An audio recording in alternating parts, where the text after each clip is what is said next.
Hey everyone, this year I'm doing a series of public discussions on the future of the internet and society and some of the big issues around that. And today I'm here with Yuval Noah Harari, a great historian and best-selling author of a number of books. His first book, Sapiens, a brief history of humankind, kind of chronicled and did an analysis going from the early days of hunter-gatherer society to now how our civilization is organized. And your next two books, the Homo Deus, A Brief History of Tomorrow, and 21 Lessons for the 21st Century, actually tackle important issues of technology and the future. And that's, I think, a lot of what we'll talk about today. Mm-hmm. But, most historians only tackle and analyze the past. But, but a lot of the work that you've done has had really interesting insights and raised important questions for the future. So I'm really glad to have an opportunity to talk with you today. So Yuval, thank you for joining for this conversation. Yeah, I'm happy to be here. I think that if historians and philosophers cannot engage with the current questions of technology and the future of humanity, then we aren't doing our jobs. And we are not just supposed to chronicle events, centuries ago. All the people that lived in the past are dead. They don't care. The question is what happens to us and to the people in the future. Yeah. All right, so all the questions that you've outlined, where should we start here? I mean, I think one of the big topics that we've talked about is around this dualism around whether, with all of the technology and progress that has been made, are people coming together and are we becoming more unified, is our world becoming more fragmented? Mm-hmm. And so I'm curious to start off by how you're thinking about that. And I mean, that's probably a big area. We could probably spend most of the time on that topic. Yeah, I mean, if you look at the long span of history, then it's obvious that humanity is becoming more and more connected. If thousands of years ago, planet Earth was actually a galaxy of a lot of isolated worlds with almost no connection between them, so gradually people came together and became more and more connected until we reach today when the entire world for the first time is a single historical, economic and cultural unit. But connectivity doesn't necessarily mean harmony. The people we fight most often are our own family members and neighbors and friends. So it's really a question of, are we talking about connecting people or are we talking about harmonizing people? Connecting people can lead to a lot of conflicts. And when you look at the world today, you see this duality, for example, in the rise of walls, which we talked about earlier when we met, which for me is something that I just can't figure out what is happening, because you have all this new connecting technology and the internet and virtual realities and social networks. And then one of the top political issues becomes building walls. And not just cyber walls or firewalls, building stone walls. Like the most Stone Age technology is suddenly the most advanced technology. So how to make sense of this world, which is more connected than ever, but at the same time is building more walls than ever before? Yeah, well, I think one of the interesting questions is around whether there's actually so much of a conflict between these ideas of people becoming more connected and this fragmentation that you talk about. I mean, one of the things that it seems to me is that in the 21st century, in order to address the biggest opportunities and challenges that humanity has, right? So I think it's both opportunities, spreading prosperity, spreading peace, scientific progress, as well as some of the big challenges, right? Addressing climate change, making sure that, on the flip side, that diseases don't spread and there aren't epidemics and things like that. We really need to be able to come together and have the world be more connected. But at the same time, that only works if we as individuals have our economic and social and spiritual needs met.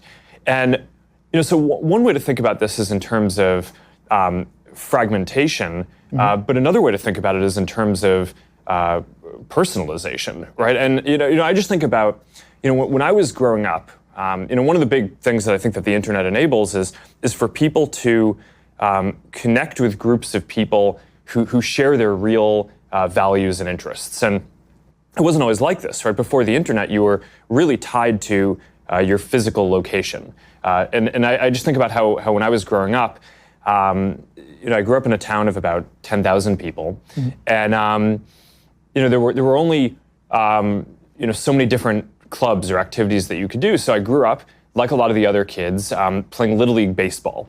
And I kind of think about this in retrospect. It's like, I'm not really into baseball. I'm not really an athlete. So why did I play Little League when my real passion was programming computers? And the reality was that growing up, there was no one else really in my town who was into programming computers. So I didn't have a peer group or a club that I could do that. It wasn't until I went to boarding school and then later college where I actually was able to meet people who were into the same things as I am.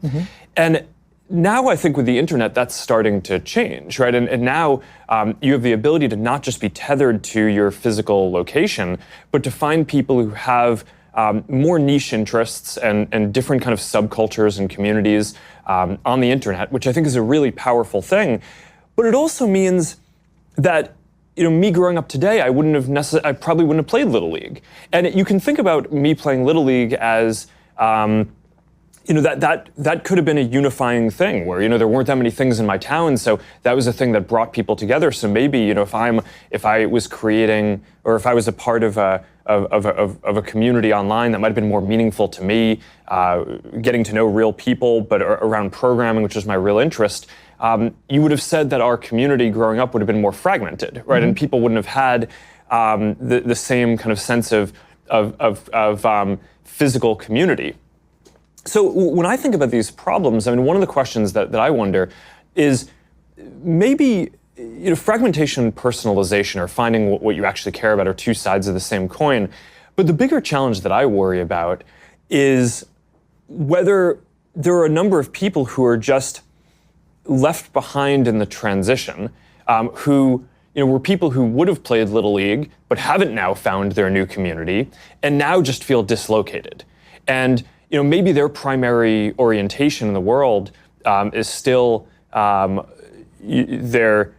physical community that they're in, or that they haven't really been able to find a community of people who they're interested in. And as the world has progressed, I think a lot of people feel lost in that way, and that probably contributes to some of the feelings. That would be my hypothesis, at least. That's the social version of it. There's also the economic version around globalization, which I think is as important. But I'm curious what you think about that. About the social issue, well, online communities can be a wonderful thing, but they are still incapable of replacing physical communities, because there are still so many things that you can only do with your with your body and with your physical friends. And you can travel with your mind throughout the world, but not with your body. And there is a huge questions about the costs and benefits there, and also the ability of people to just escape things they don't like in online communities, but you can't do it in real offline communities. You can unfriend your Facebook friends, but you can't unneighbor your neighbors. They are still there. Yeah. You can take yourself and move to another country if you have the means, but most people can't. So part of the logic of traditional communities was that you must learn how to get along with people you don't like necessarily, maybe, and you must develop social mechanisms how to do that. And with online communities, and they have done some really wonderful things for people, but also they kind of don't give us the experience of doing these difficult but important things. Yeah, and I definitely don't mean to state that that online communities can replace everything that a physical community did. The most meaningful online communities that we see are ones that span online and offline, that bring people together. Maybe the original organization might be online, but people are coming together physically, because that ultimately is really important for relationships and for, because we're physical beings, right? So whether it's, there are lots of examples around whether it's an interest community where people, care about running, but they also care about cleaning up the environment. So a group of people organize online, and then they every week go for a run along a beach or through a town and clean up garbage. That's like a physical thing. I mean, we hear about communities where, people, if you're in a profession, maybe the military or maybe something else where you have to move around a lot, people form these communities of military families or families of groups that travel around, and the first thing they do when they go to a new city is they find that community, and then that's how they get integrated into the local physical community too. So that's obviously a super important part of this that I don't mean to understate. Yeah, and then the question, the practical question for also a service provider like Facebook is, what is the goal? I mean, are we trying to connect people so ultimately they will leave the screens and go and play football or pick up garbage? Or are we trying to keep them as long as possible on the screens? And there is a conflict of interest there. Yeah. I mean, you could have, one model would be, we want people to stay as little as possible online. We just need them to stay there the shortest time necessary to form the connection, which they will then go and do something in the outside world. Yeah. And that's one of the key questions, I think, about what the internet is doing to people, whether it's connecting them or fragmenting society. Yeah, and I think your point is right. I mean, we've made this big shift in our systems to make sure that they're optimized for meaningful social interactions, which of course the most meaningful interactions that you can have are physical offline interactions. And there's always this question when you're building a service of how you measure the different thing that you're trying to optimize for. So, it's a lot easier for us to measure if people are interacting or messaging online than if you're having a meaningful connection physically. But there are ways to get at that. I mean, you can ask people questions about what the most meaningful things that they did. You can't ask, all 2 billion people, but you can have a statistical subsample of that and have people come in and tell you, okay, what are the most meaningful things that I was able to do today, and how many of them were enabled by me, connecting with people online, or how much of it was me connecting with someone physically, maybe around the dinner table, with content or something that I learned online or saw. So that is definitely a really important part of it. But I think one of the important and interesting questions is about the richness of the world that can be built, where you have on one level, unification or this global connection, where there's a common framework where people can connect. Maybe it's through using common internet services, or maybe it's just common social norms as you travel around. One of the things that you'd pointed out to me in a previous conversation is now something that's different from at any other time in history is you could travel to almost any other country and look like you dress like you're appropriate and that you fit in there. And if 200 years ago or 300 years ago, that just wouldn't have been the case. If you went to a different country, you would have just stood out immediately. So there's this norm, there's this level of cultural norm that is united. But then the question is, what do we build on top of that? And I think one of the things that a broader kind of set of cultural norms or shared values and framework enables is a richer set of subcultures and subcommunities and people to actually go find the things that they're interested in lots of different communities to be created that wouldn't have existed before. Going back to my story before, it wasn't just my town that had Little League. I think when I was growing up, basically every town had very similar things. There's a Little League in every town, and maybe instead of every town having Little League, there should be Little League should be an option. But if you wanted to do something that not that many people were interested in my case, programming, in other people's case, maybe interest in some part of history or some part of art that there just may not be another person in your 10,000 person town who share that interest. I think it's good if you can form those kind of communities, and now people have can find connections and can find a group of people who share their interest. And I think that there's a question, though, of you can look at that as fragmentation, right? Because now we're not all doing the same things, right? We're not all, going to church and playing Little League and doing the exact same things. Or you can think about that as richness and depthness in our social lives. And I just think that that's an interesting question: is where you want the commonality across the world and the connection, and where you actually want that commonality to enable deeper richness, even if that means that people are doing different things. And I'm curious if you have a view on that and where that's positive versus where that creates a lack of social cohesion. Yeah, I mean, I think almost nobody would argue with the benefits of richer social environment in which people have more options to connect around all kinds of things. The key question is, how do you still create enough social cohesion on a level of a country, and increasingly also on the level of the entire globe, in order to tackle our main problems?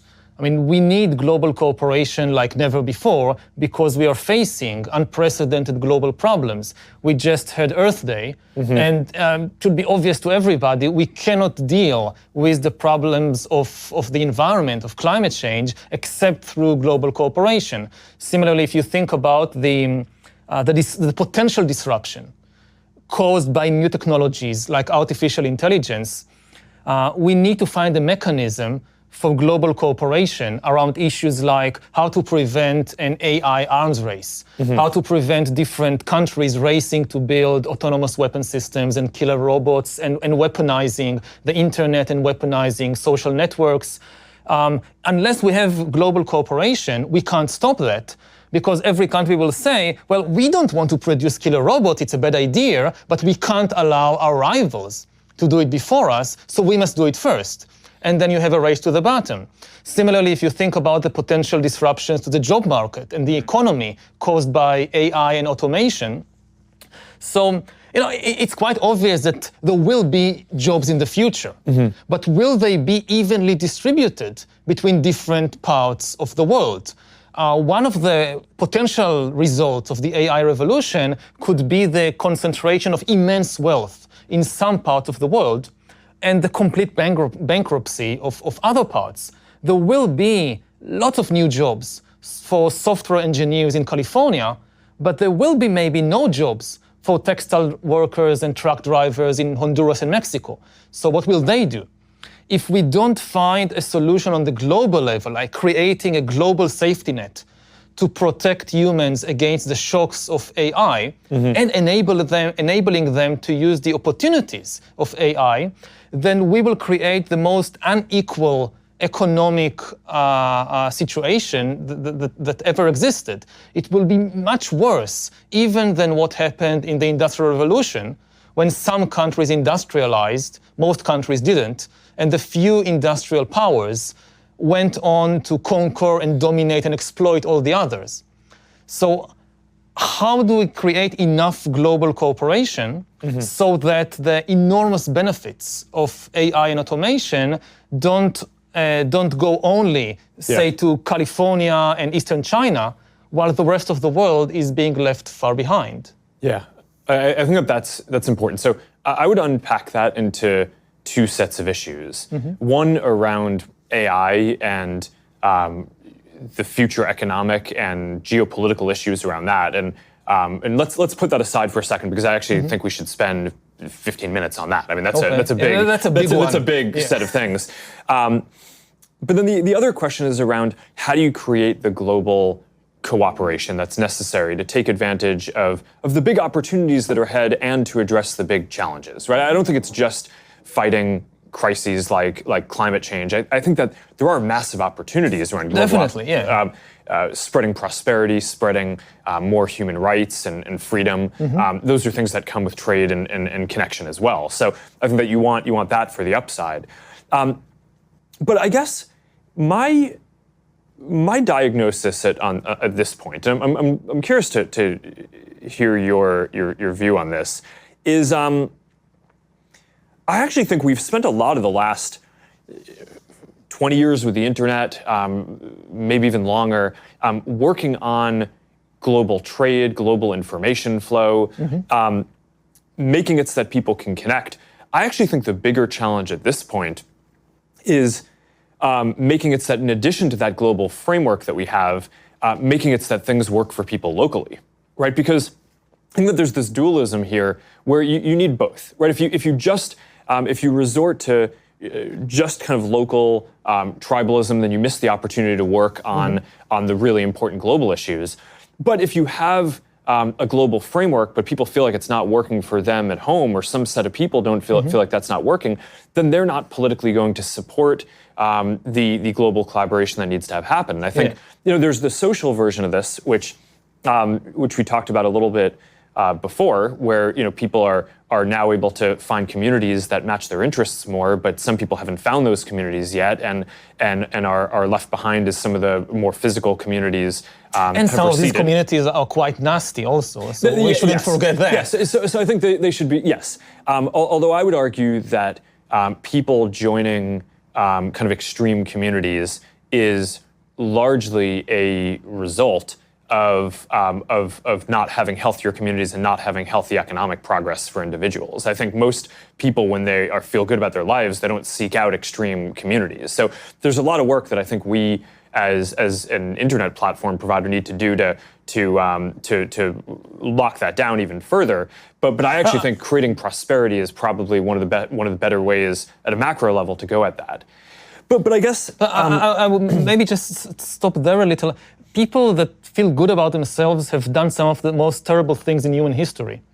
I mean, we shouldn't confuse people feeling good about themselves and about their lives with people being benevolent and kind and so forth. And also, they wouldn't say that their ideas are extreme. And we have, so many examples throughout human history, from the Roman Empire to slave trade in the modern age and colonialism, that people, that they had a very good life. They had a very good family life and social life. They were nice people. I mean, I guess, I don't know, most Nazi voters were also nice people. If you meet them for a cup of coffee and you talk about your kids, they are nice people. And they think good things about themselves, and maybe some of them can have very happy lives. And even the ideas that we look back and say, this was terrible, this was extreme, they didn't think so. Again, if you just think about colonialism. But World War II, and that came through a period of intense economic and social disruption after the Industrial Revolution. Let's put aside the extreme example. Let's just think about European colonialism in the 19th century. So people say in Britain, in the late 19th century, they had the best life in the world at the time. And they didn't suffer from an economic crisis or disintegration of society or anything like that. And they thought that by going all over the world and conquering and changing societies in India, in Africa, in Australia, they were bringing lots of good to the world. And I'm just saying that so that we are more careful about not confusing the good feelings people have about their life. It's not just miserable people suffering from poverty and economic crisis. Well, I think that there's a difference between the example that you're using of a wealthy society going and colonizing or doing different things that had different negative effects. That wasn't the fringe in that society. I guess what I was more reacting to before was your point about people becoming extremist. I would argue that in those societies, that wasn't those people becoming extremists. You can have a long debate about any part of history and whether the direction that a society chose to take is positive or negative and the ramifications of that. But I think today we have a specific issue, which is that more people are seeking out solutions at the extremes. And I think a lot of that is because of a feeling of dislocation, both economic and social. So that Now, I think that there's a lot of ways that you go at that. And I think part of it, I mean, as someone who's running one of the internet platforms, I think we have a special responsibility to make sure that our systems aren't encouraging that.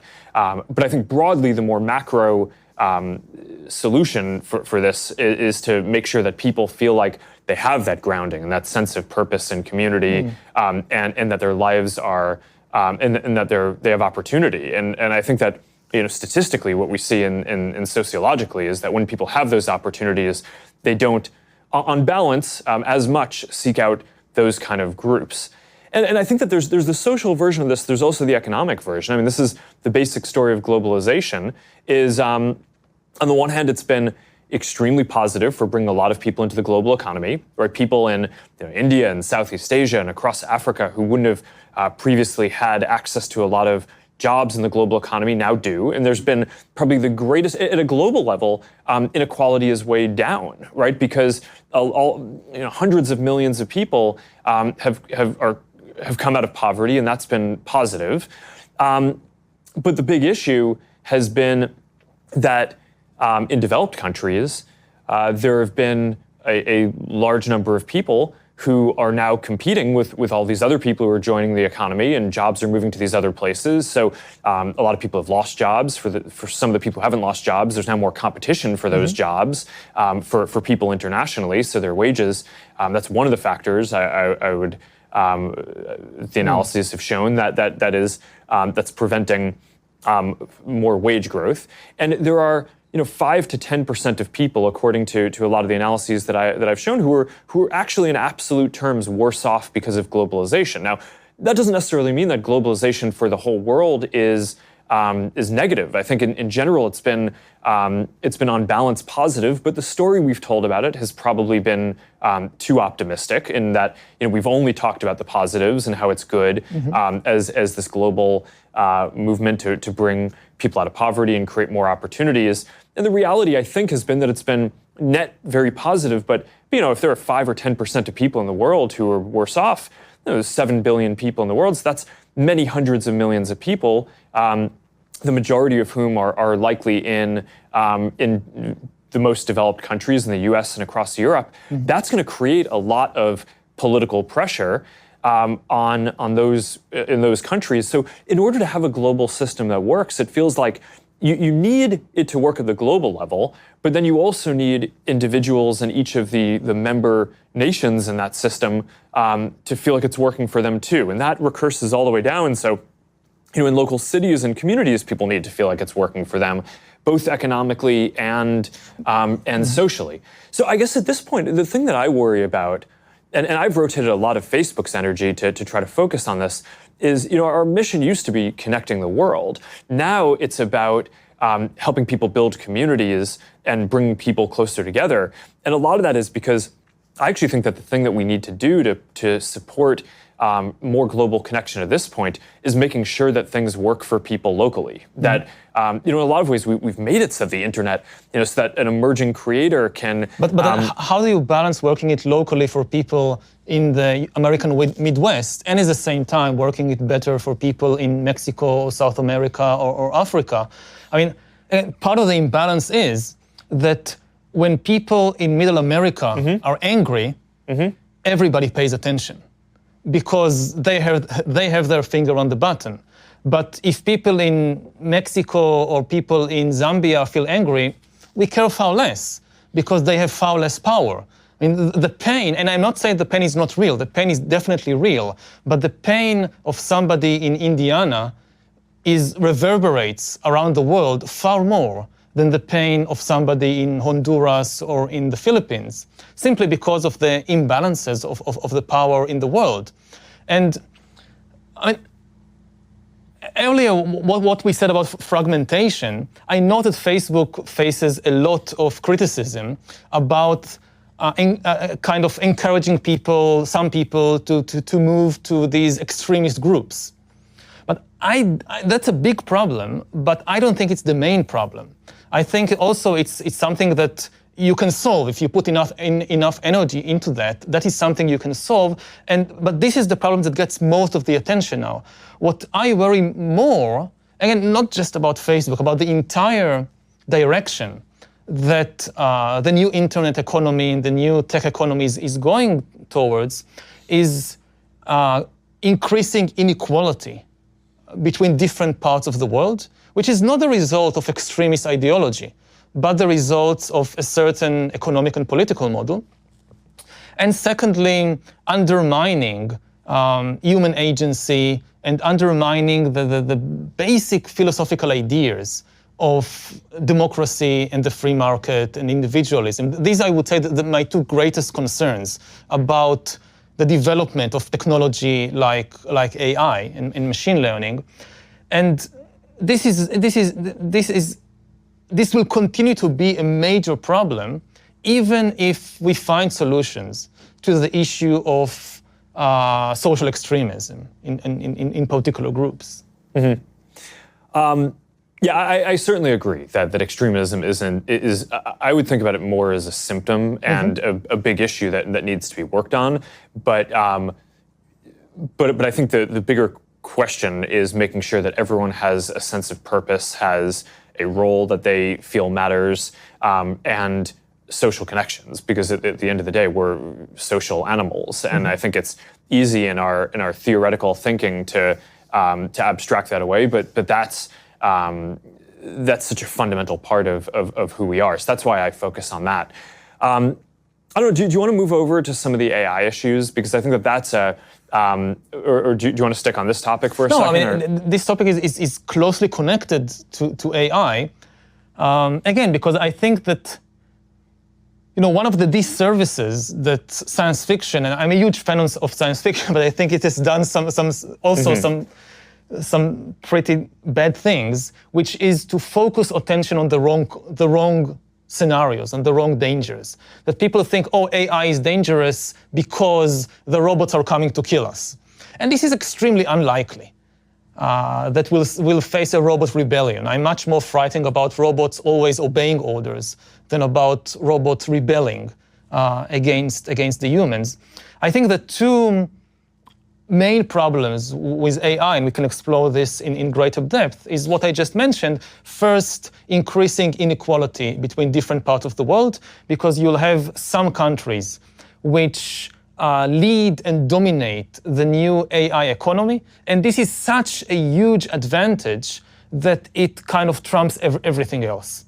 And we will see, if we had the Industrial Revolution creating this huge gap between a few industrial powers and everybody else, and then it took 150 years to close the gap. And over the last few decades, the gap has been closed or closing, as more and more countries which were far behind are catching up.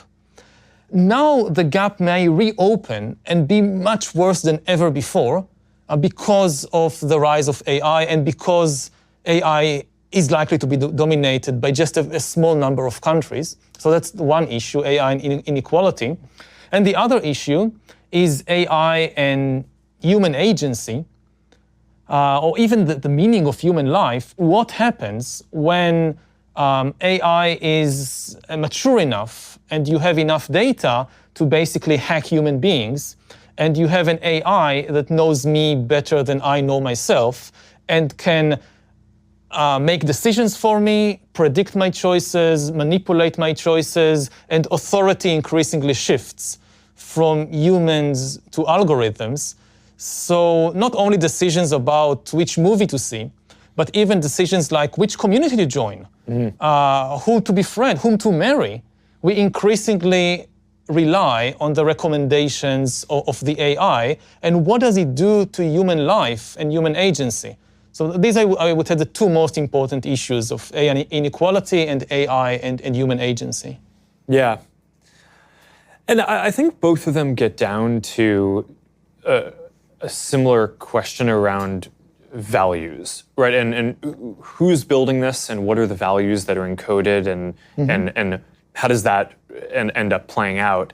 I tend to think that in a lot of the conversations around AI, we almost personify AI, right? Your point around killer robots or something like that. But I actually think AI is very connected to the general tech sector, right? So almost every technology product and increasingly a lot of not what you call technology products are made better in some way by AI. So it's not like AI is a monolithic thing that you build. It powers a lot of products. So it's a lot of economic progress and can get towards some of the distribution of opportunity questions that you're raising. But it also is fundamentally interconnected with these really socially important questions around data and privacy and how we want our data to be used and what are the policies around that and what are the global frameworks. And so one of the big questions that, so I tend to agree with a lot of the questions that you're raising, which is that a lot of the countries that have the ability to invest in future technology, of which AI and data and future internet technologies are certainly an important area, are doing that because it will give their local companies an advantage in the future, right? And to be the ones that are exporting services around the world. I tend to think that right now, the United States has a major advantage that a lot of the global technology platforms are made here, and certainly a lot of the values that are encoded in that are shaped largely by American values. They're not only. I mean, speaking for Facebook, I mean, we serve people around the world and we take that very seriously. But certainly ideas like giving everyone a voice, that's something that is probably very shaped by the American ideas around free speech and strong adherence to that.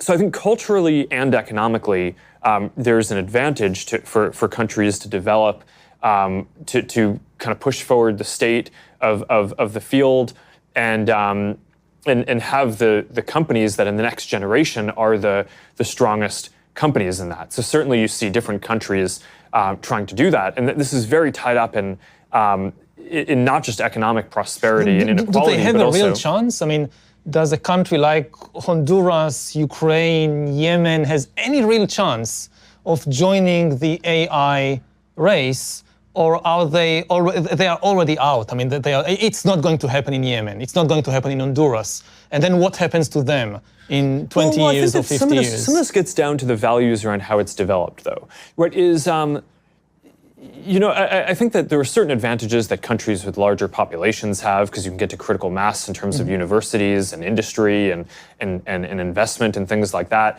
But one of the values that we here, right, both at Facebook and I think generally in the academic system of trying to do research, hold is that you do open research, right? So a lot of the work that's getting invested into into these advances, in theory, if this works well, should be more open. So then you can have an entrepreneur in one of these countries that you're talking about, which maybe isn't a whole industry-wide thing, and certainly I think you'd bet against sitting here today that in the future all of the AI companies are going to be in a given small country.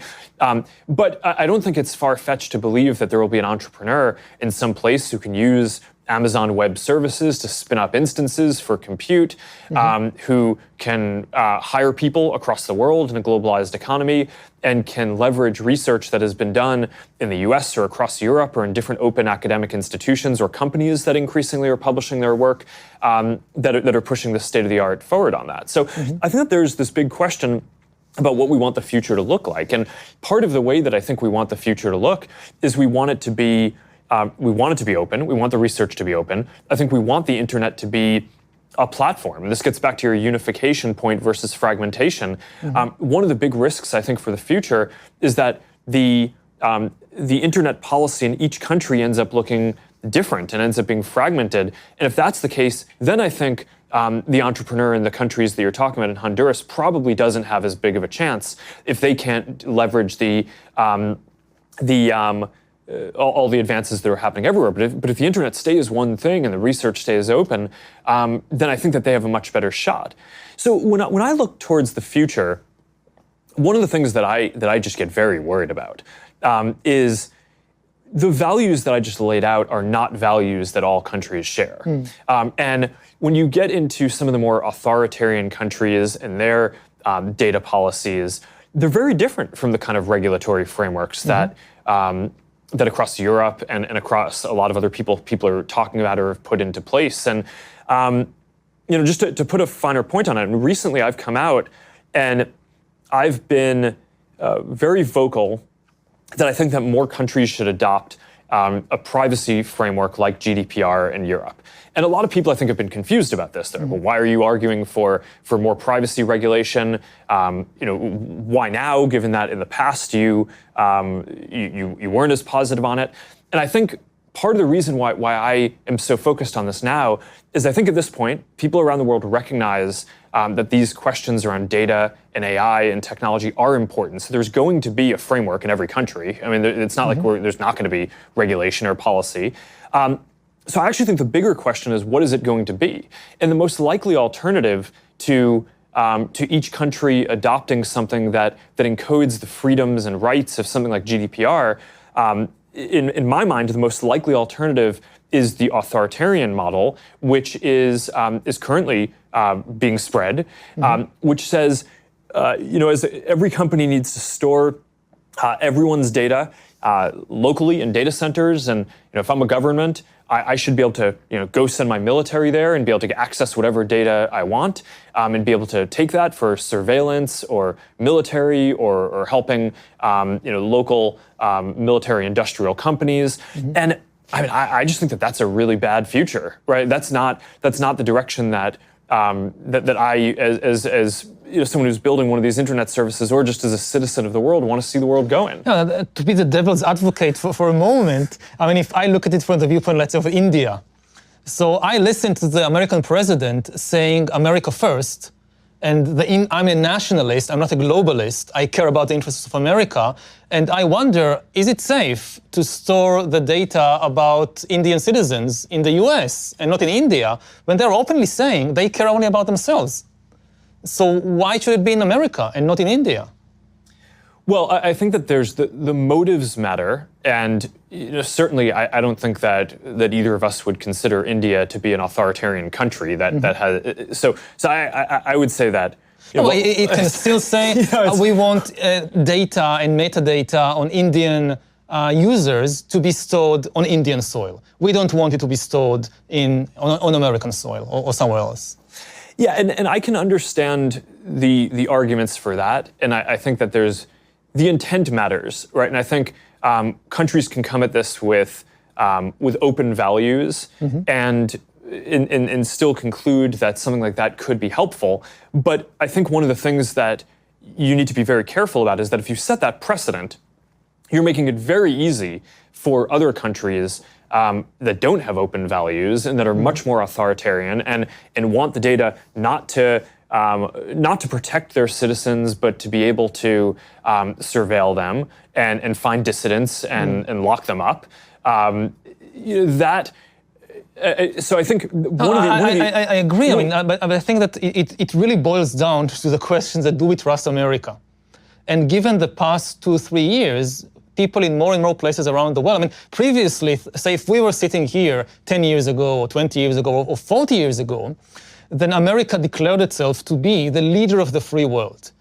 We can argue a lot whether this was the case or not, or at least on the declaratory level, this was how America presented itself to the world. We are the leaders of the free world, so trust us, we care about freedom. But now we see a different America.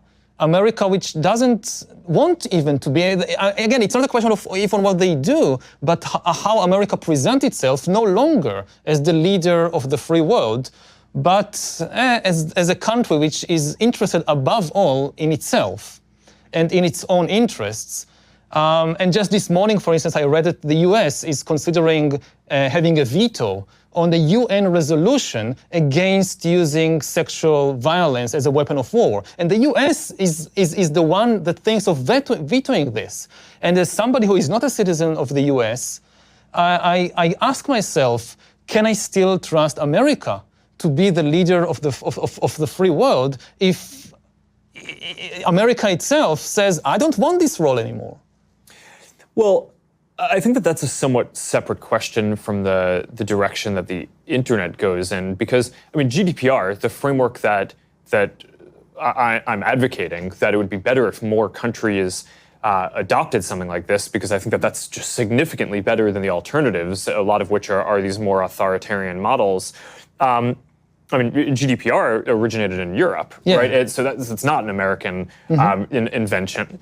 And I think in general, these values of openness in research, of cross-border flow of ideas and trade, that's not an American idea, right? I mean, that's a global philosophy for how the world should work. And I think that the alternatives to that are, at best, fragmentation, right, which breaks down the global model on this.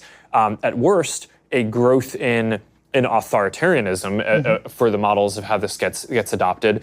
And that's where I think that the precedents on some of this stuff get really tricky. I mean, you're I think doing a good job of playing devil's advocate in the conversation because you're bringing all of the counter arguments that I think someone with good intent might bring to argue, hey, maybe a different set of data policies is something that we should consider. The thing that I just worry about is that what we've seen is that once a country puts that in place, that's a precedent that then a lot of other countries that might be more authoritarian use to basically be a precedent to argue that they should do the same things, and then that spreads, and I think that that's bad, right? And that's one of the things that that is the person running this company.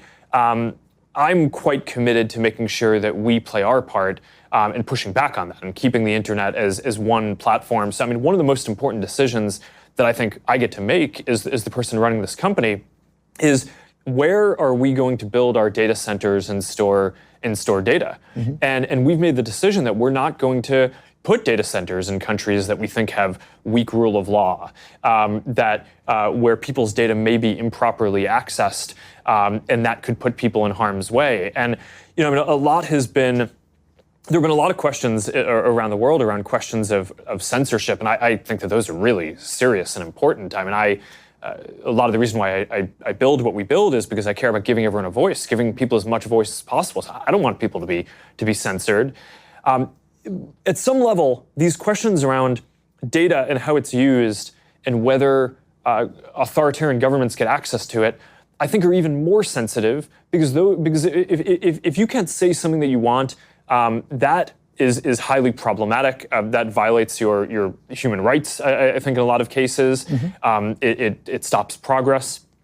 But if a government can get access to your data, then it can identify who you are and go lock you up and hurt you and hurt your family and cause real physical harm in ways that are just really deep. So I do think that people running these companies have an obligation to try to push back on that and fight establishing precedents which will be harmful, even if a lot of the initial countries that are talking about some of this have good intent.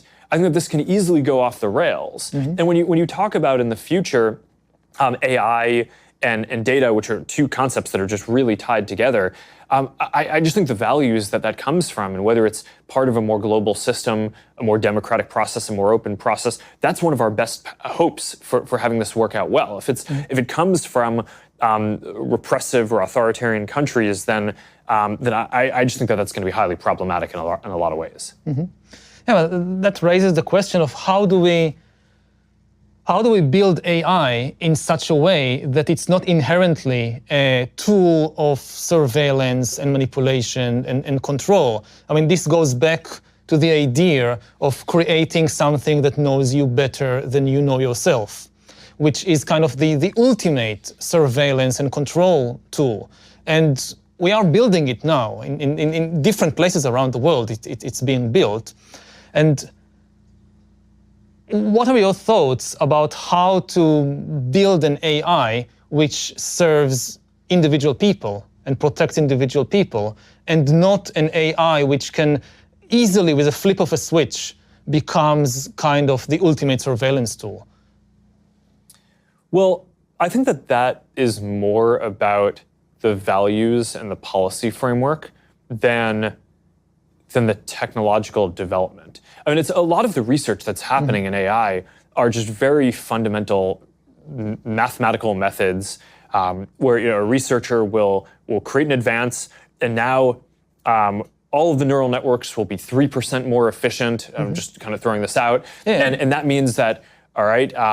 Newsfeed will be a little bit better for people. Our systems for detecting things like hate speech will be a little bit better. But our ability to find photos of you that you might want to review will be better. But all these systems get a little bit better. So now I think the bigger question is you have places in the world where governments are choosing to use that technology and those advances for things like widespread face recognition and surveillance. And those countries, I mean, China's doing this, they create a real feedback loop, which advances the state of that technology where they say, okay, well, we want to do this. So now there's a set of companies that are sanctioned to go do that and are getting access to a lot of data to do it because it's allowed and encouraged. So that is advancing and getting better and better. That's not a mathematical process. That's kind of a policy process that they want to go in that direction. Those are the values,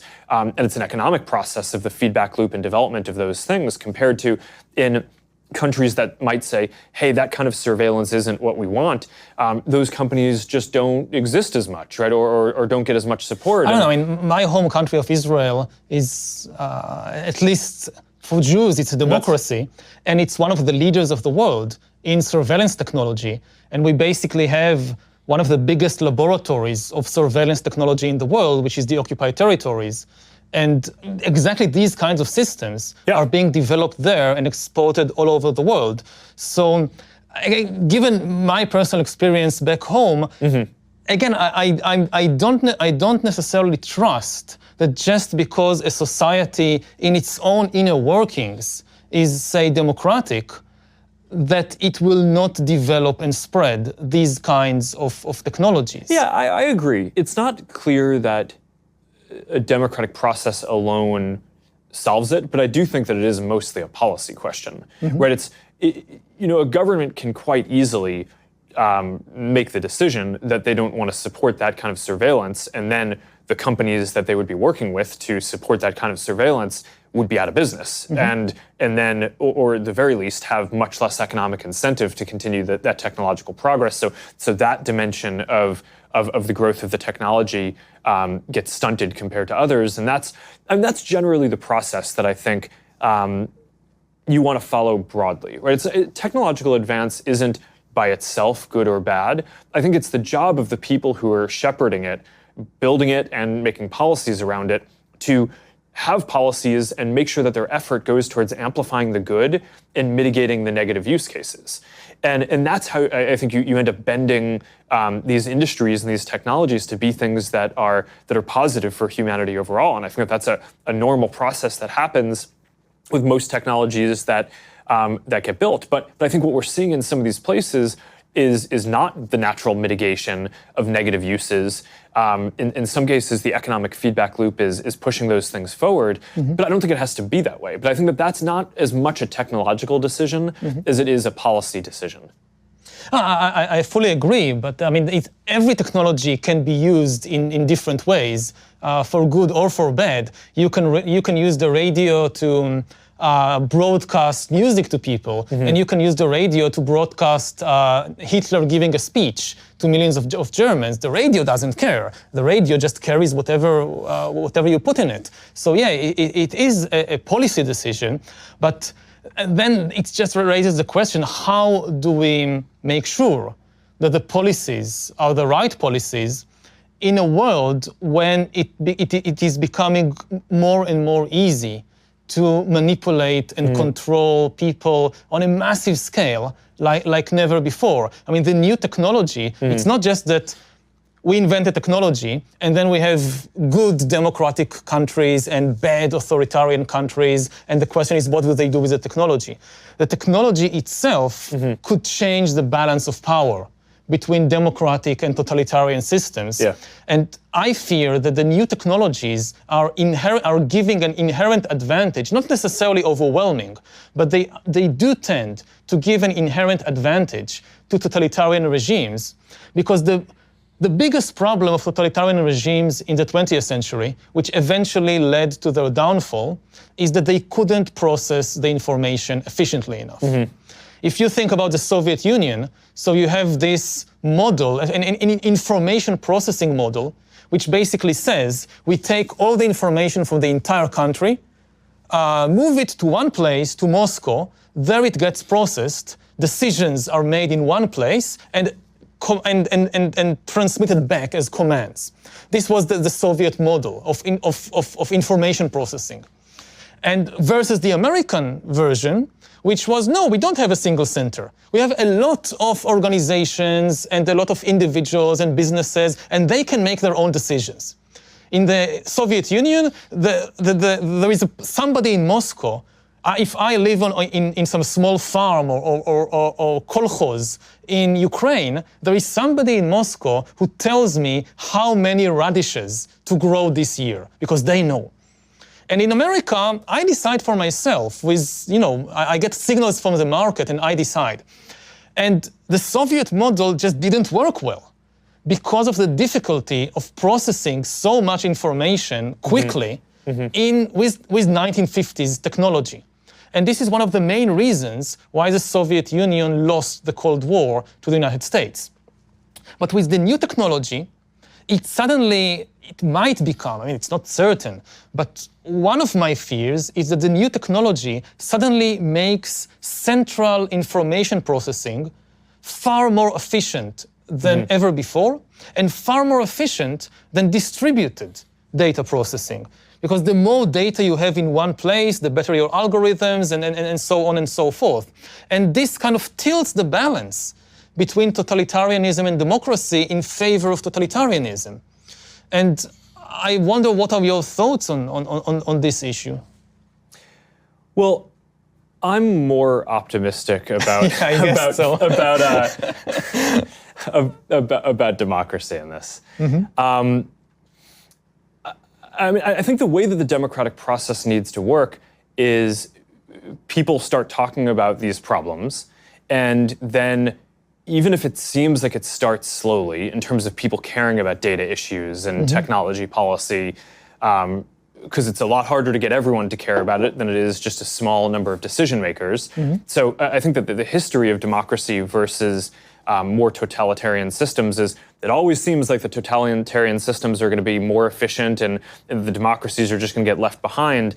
But smart people, people start discussing these issues and caring about them. And I do think we see that people do now care much more about their own privacy, about data issues, about the technology industry.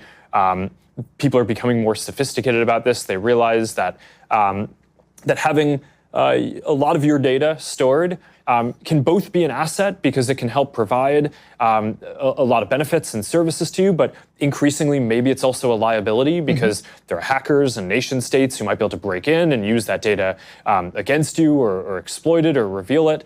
So maybe people don't want their data to be stored forever. Maybe they want it to be reduced in permanence. Maybe they want it all to be end-to-end encrypted as much as possible in their private communications. People really care about this stuff in a way that they didn't before. And that's certainly over the last several years, that's grown a lot. So I think that conversation is the normal democratic process. And I think what's going to end up happening is that by the time you get people broadly aware of the issues and on board, that is just a much more powerful approach, where then you do have people in a decentralized system who are capable of making decisions, who are smart, who I think will generally always do it better than too centralized of an approach. And here is, again, a place where I worry that personifying AI and saying AI is a thing, right? That an institution will develop, and it's almost like a sentient being. I think mischaracterizes what it actually is, right? It's a set of methods that make everything better, let me retract that. That's way too broad. It's a lot of technological processes more efficient, and I think that's. But that's the worry. It makes that's not just for centralized folks, right? In our context, so we build our business is this ad platform, and a lot of the way that can be used now is we have 90 million small businesses that use our tools. And now, because of this access to technology, they have access to the same tools to do advertising and marketing and reach new customers and grow jobs that previously only the big companies would have had. And that's a big advance, and that's a massive decentralization.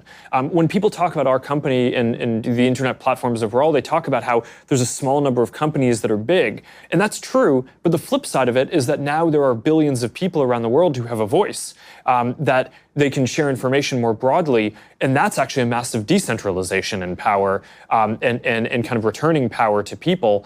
Similarly, people have access to more information, have access to more commerce. That's all positive. So I don't know. I'm an optimist on this. I think we have real work cut out for us, and I think that the challenges that you raise are the right ones to be thinking about, because if we get it wrong, that's the way in which I think it will go wrong. But I don't know. I think that the historical precedent would say that at all points, where there was the competition between the US and Japan in the 80s and the 70s, or the Cold War before that, or different other times, people always thought that the democratic model, which is slow to mobilize, but very strong once it does, and once people get bought into a direction and understand the issue, I do think that will continue to be the best way to spread prosperity around the world and make progress in a way that meets people's needs. And that's why when we're talking about internet policy, when you're talking about economic policy, I think spreading regulatory frameworks that encode those values, I think is one of the most important things that we can do. But it starts with raising the issues that you are and having people be aware of the potential problems.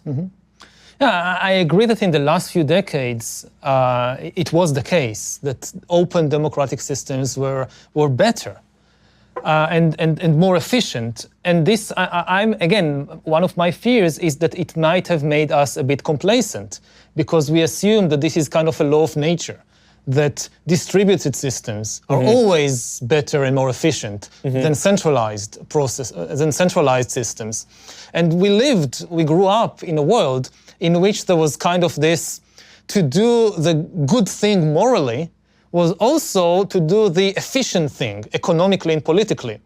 And a lot of countries liberalized their economy, their society, their politics over the last 50 years, more because they were convinced of the efficiency argument than of the deep moral argument.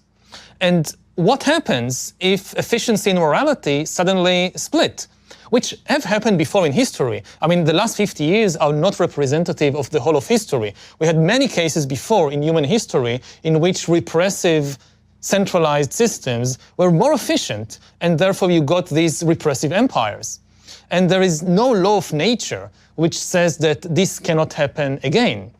And again, my fear is that the new technology might tilt that balance. And just by making central data processing far more efficient, it could give a boost to totalitarian regimes.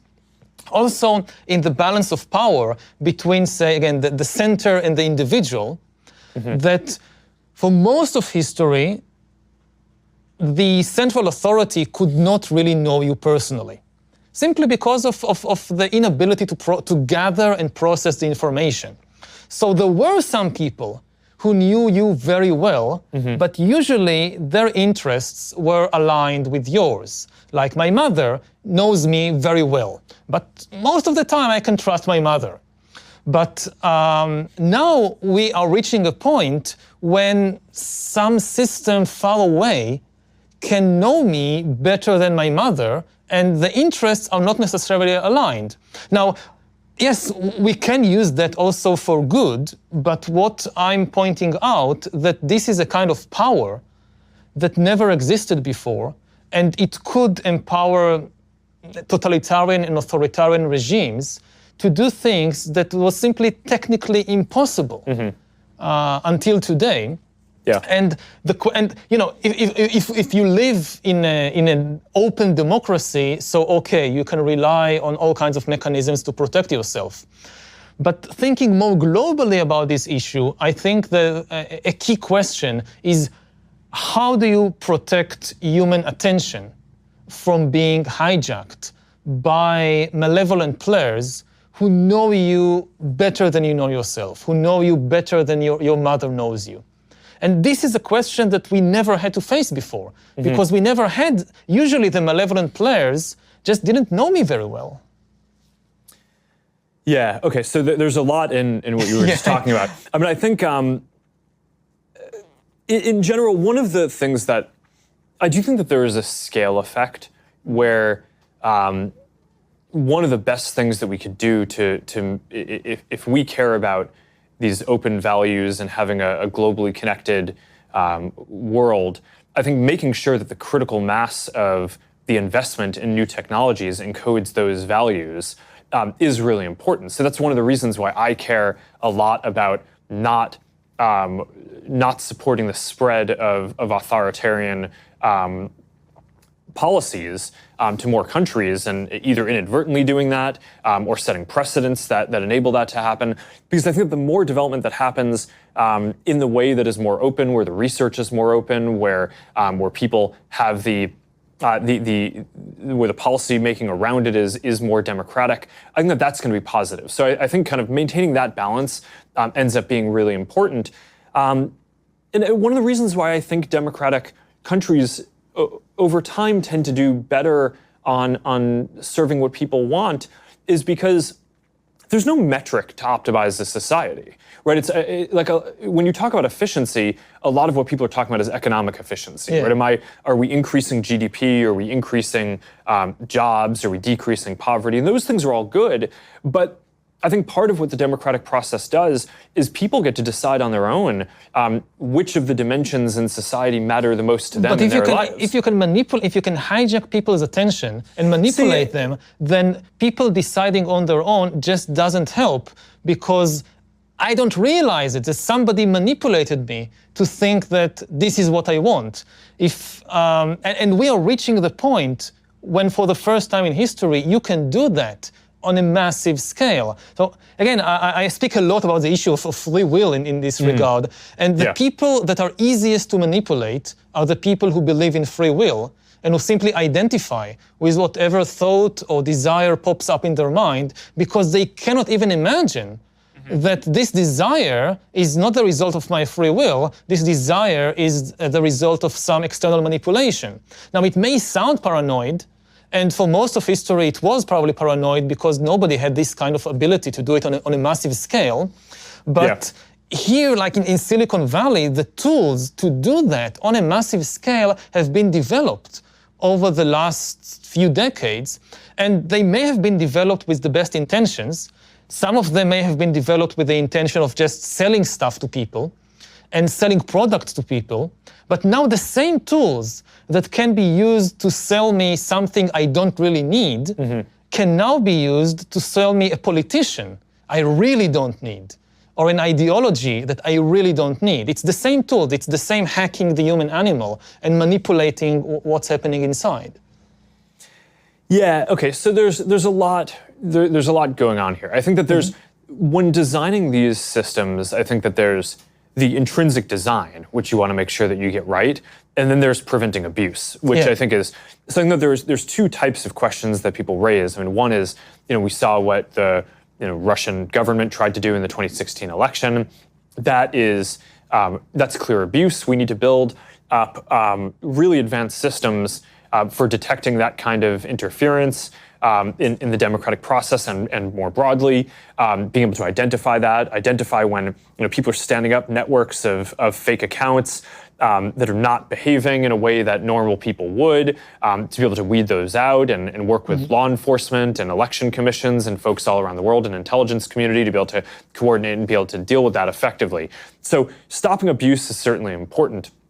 But I would argue that the even more, the deeper question is about the intrinsic design of the systems, Yeah, right? exactly. So not just fighting the abuse. And there, I think that the incentives are more aligned towards a good outcome than a lot of critics might say. And here's why. I think that there's a difference between what people want first order and what they want second order over time, right? So right now you might just consume a video because you think it's silly or fun, and you wake up and or you kind of look up an hour later and you've watched a bunch of videos and you're like, well, what happened to my time? And okay, so maybe in the narrow short-term period, you consumed some more content. And maybe you saw some more ads, so it seems like it's good for the business, but it actually really isn't over time, because people make decisions based on what they find valuable. And what we find, at least in our work, is that what people really want to do is connect with other people, right? It's not just passively consume content.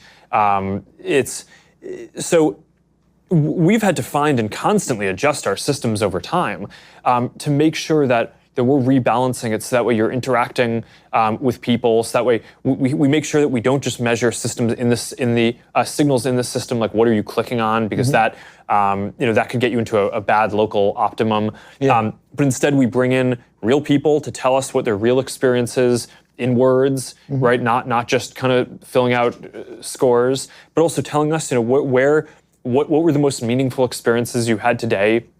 What content was the most important? What interaction did you have with a friend that mattered to you the most? And was that connected to something that we did? And if not, then we go and try to do the work to figure out how we can facilitate that. And what we find is that, in the near term, maybe showing some people some more viral videos might increase time, right? But over the long term, it doesn't. It's not actually aligned with our business interest or the long-term social interest. So in strategy terms, that would be a stupid thing to do. And now I think a lot of people think that businesses are just very short-term oriented, and that we only care about, people think that businesses only care about the next quarter profit. But I think that most businesses that get run well, that's just not the case. And I think last year on one of our earnings calls, I told investors that we'd actually reduce the amount of video watching that quarter by 50 million hours a day, because we wanted to take down the amount of viral videos that people were seeing, because we thought that was displacing more meaningful interactions that people were having with other people, which in the near term might have a short-term impact on the business for that quarter, but over the long term would be more positive, both for how people feel about the products and for the business. And one of the patterns that I think has actually been quite inspiring or a cause of optimism in running a business is that oftentimes you make decisions that you think are going to pay off long down the road, right? So you think, okay, I'm doing the right thing long term, but it's going to hurt for a while. And I almost always find that the long term comes sooner than you think. And that when you make these decisions that they're maybe taking some pain in the near term in order to get to what will be a better case down the line, that better case, maybe you think it'll take 5 years, but actually it ends up coming in a year, right? And I think people at some deep level know when something is good, and I guess this gets back to the democratic values, because at some level I trust that people have a sense of what they actually care about, and it may be that if we were showing more viral videos, maybe that would be better than the alternatives that they have to do right now, right? I mean, maybe that's better than what's on TV, because at least they're personalized videos. Maybe it's better than YouTube if we have better content or whatever the reason is.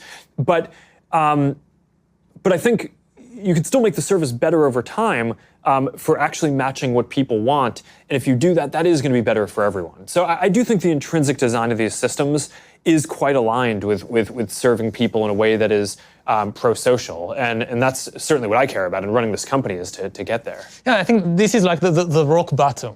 That this is the most important issue, that ultimately what I'm hearing from you and from many other people when I have these discussions is ultimately the customer is always right, the voter knows best, people know deep down, people know what is good for them, people make a choice, If they choose to do it, then it's good. That has been the bedrock of at least Western democracies for centuries, for generations. And this is now where the big question mark is. Is it still true in a world where we have the technology to hack human beings and manipulate them like never before, that the customer is always right, that the voter knows best? Or have we gone past this point? And we can know, the simple ultimate answer that, well, this is what people want and they know what's good for them, maybe it's no longer the case. Well,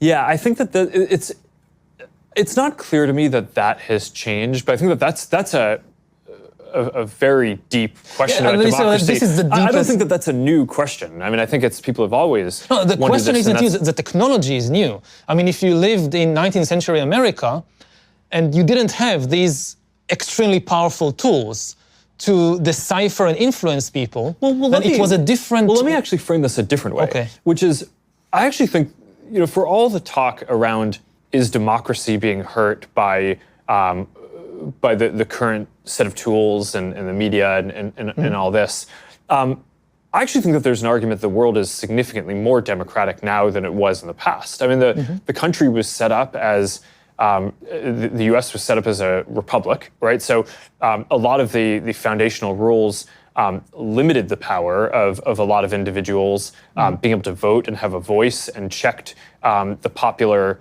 will at a lot of different stages, everything from the way that laws get written by Congress, right, and not by people. To everything to the Electoral College, and which a lot of people think today is undemocratic, but it was put in place because of a set of values that a democratic republic would be better. I actually think what has happened today is that increasingly more people are enfranchised and more people have a voice. More people are getting the vote, but increasingly people have a voice, more people have access to information.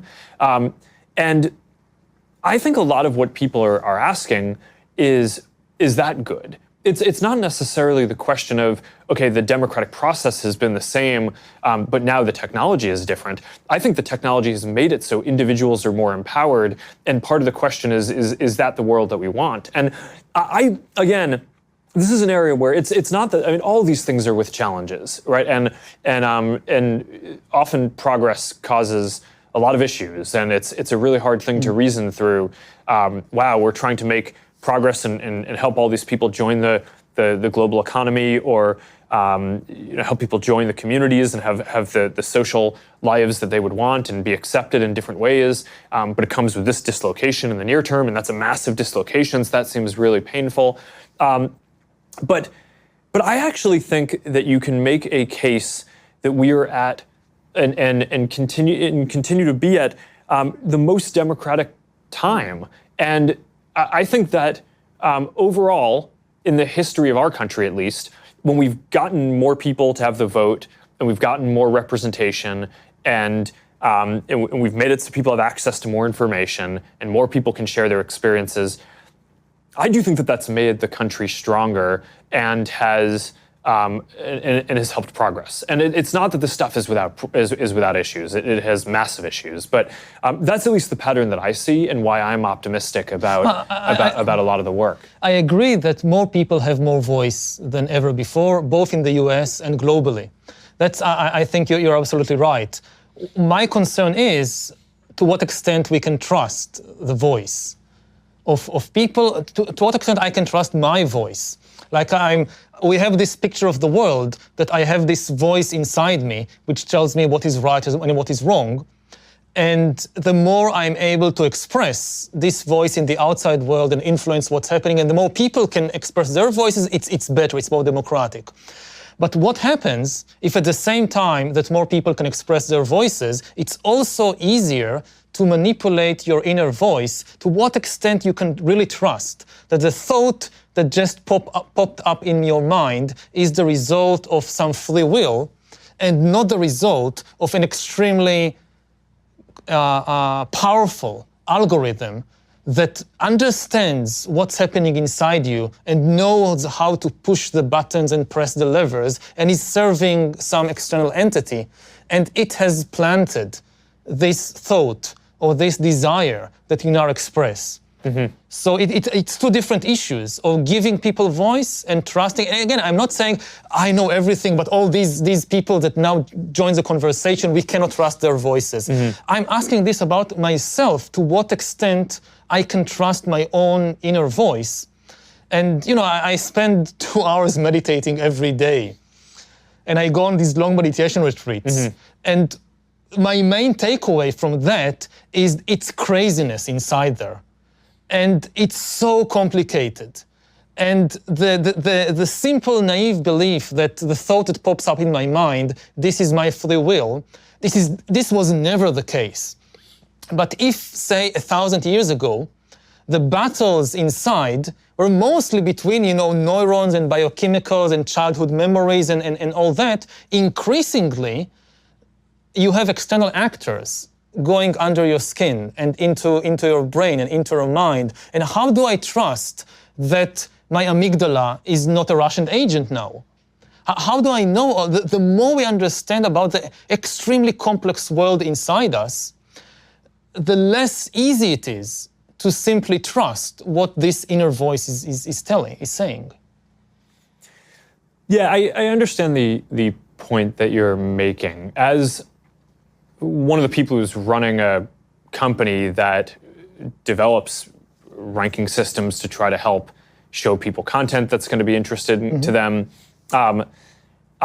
there's a dissonance between the way that you're explaining what you think is possible and what I see as a practitioner building this. I think you can build systems that can get good at a very specific thing, right? At helping to understand which of your friends you care the most about so you can rank their content higher in newsfeed. But the idea that there's some kind of generalized AI that's a monolithic thing that understands all dimensions of who you are in a way that's deeper than you do, I think doesn't exist and is probably quite far off from existing. So there's certainly abuse of the systems that I think needs to be, that I think is more of a policy and values question, which is, on Facebook, you're supposed to be your real identity. So if you have, to use your example, Russian agents or folks from the government, the IRA, who are posing as someone else and saying something, and you see that content, but you think it's coming from someone else, then that's not an algorithm issue. I mean, that's someone abusing the system and taking advantage of the fact that you trust that on this platform, someone is generally going to be who they say they are. So you can trust that the information is coming from someplace and kind of slipping in the back door that way. And that's the thing that we certainly need to go fight. But I don't know, as a broad matter, I do think that there's this question of to what degree are the systems, and this kind of brings it full circle to where we started on is it fragmentation or is it personalization? Is the content that you see, if it resonates, is that because it actually just more matches your interests, or is it because you're being incepted and convinced of something that you don't actually believe and is dissonant with your interests and your beliefs? And certainly all the psychological research that I've seen and the experience that we've had is that when people see things that don't match what they believe, they just ignore it, right? So certainly there can be an evolution that happens where a system shows information that you're going to be interested in, and if that's not managed well, that has the risk of pushing you down a path towards adopting a more extreme position or evolving the way you think about it over time. But I think most of the content, it resonates with people because it resonates with their lived experience, and to the extent that people are abusing that, and either trying to represent that there's someone who they're not, or trying to take advantage of a bug in human psychology where we might be more prone to an extremist idea. That's our job in either policing the platform, working with governments and different agencies, and making sure that we design our systems and our recommendation systems to not be promoting things that people might engage with in the near term, but over the long term will regret and resent us for having done that. And I think it's in our interest to get that right. And for a while, I think we didn't understand the depth of some of the problems and challenges that we face there. And there's certainly still a lot more to do. And when you're up against nation states, I mean, they're very sophisticated, so they're going to keep on evolving their tactics. But the thing that I think is really important is that the fundamental design of the systems, I do think, in our incentives are aligned with helping people connect with the people they want, have meaningful interactions, not just getting people to watch a bunch of content that they're going to resent later that they did that, and certainly not making people have more extreme or negative viewpoints than what they actually believe. So. Maybe I can try and summarize my view in that we have two distinct dangers coming out of the same technological tools. We have the easier danger to grasp, which is of extreme totalitarian regimes of a kind we haven't seen before. And this could happen in different countries, maybe not in the US, but in other countries, that these tools, you say that these are abuses.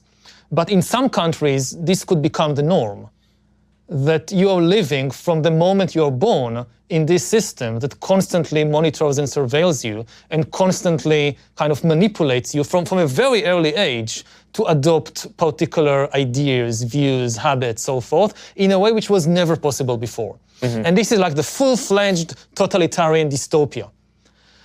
Which could be so effective that people would not even resent it because they will be completely aligned with the values or the ideals of the system. It's not 1984 where you need to torture people all the time. No, if you have agents inside their brain, you don't need the external secret police.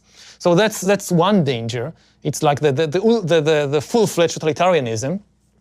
Then in places like the US, the more immediate danger or problem to think about is what is increasingly people refer to as surveillance capitalism, that you have these systems that constantly interact with you and come to know you, and it's all supposedly in your best interests to give you better recommendations and better advice. So it starts with recommendation for which movie to watch and where to go on vacation.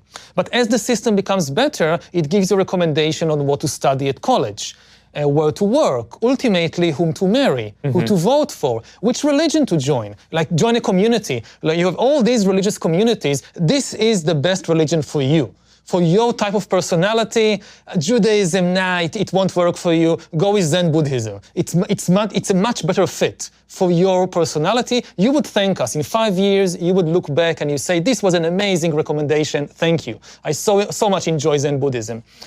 And again, people will feel that this is aligned with their own best interests. And the system improves over time. Yeah, there will be glitches. Not everybody will be happy all the time.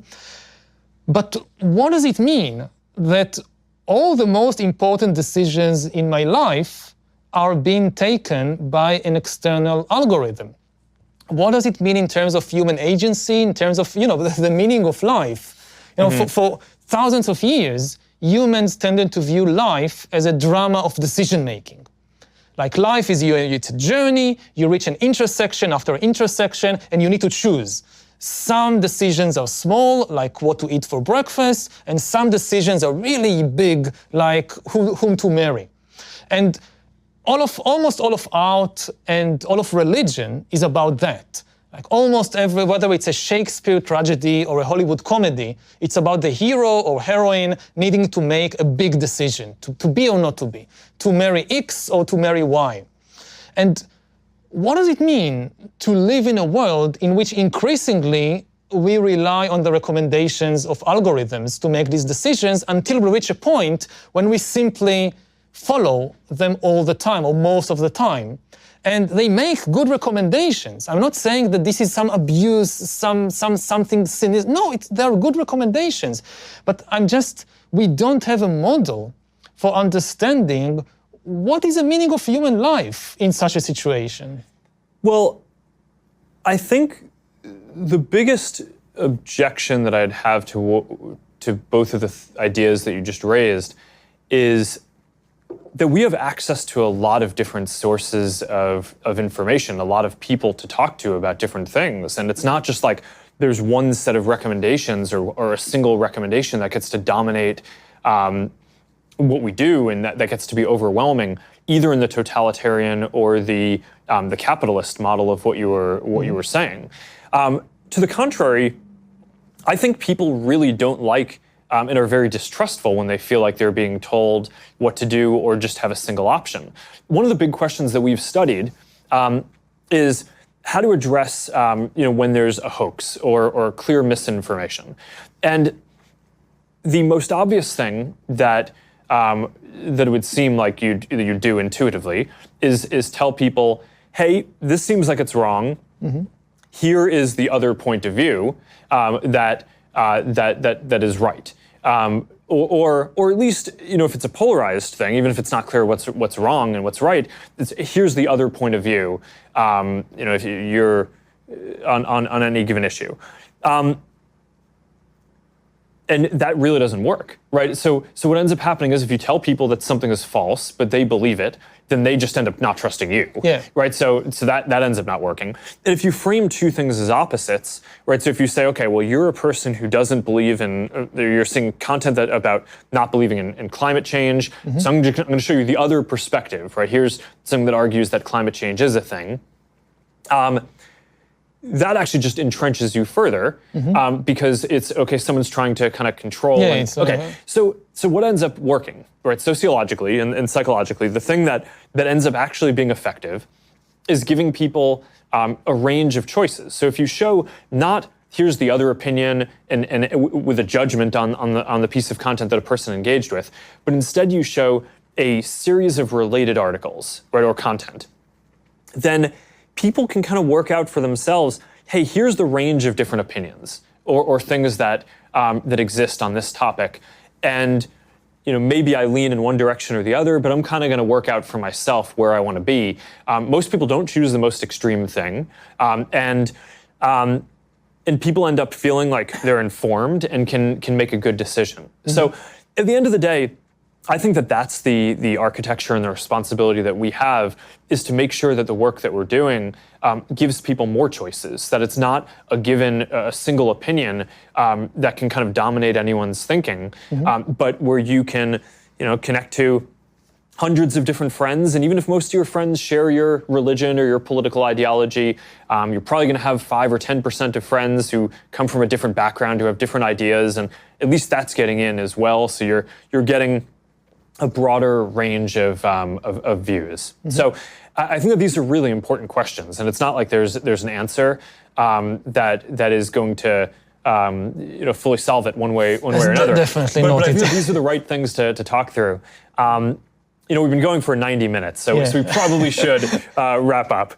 But I think we have a lot of material to cover in the next one of these that hopefully we'll get to do at some point in the future. And thank you so much for coming and joining and doing this. This has been a really interesting series of important topics to discuss. Yeah, so thank you for hosting me, and for being open about these very difficult questions, which I know that you being the head of a global corporation, I can just sit here and speak whatever I want, but you have many more responsibilities on your head. So I appreciate that kind of you putting yourself on the firing line and dealing with these questions. Thanks. All right. Thank you. Yeah.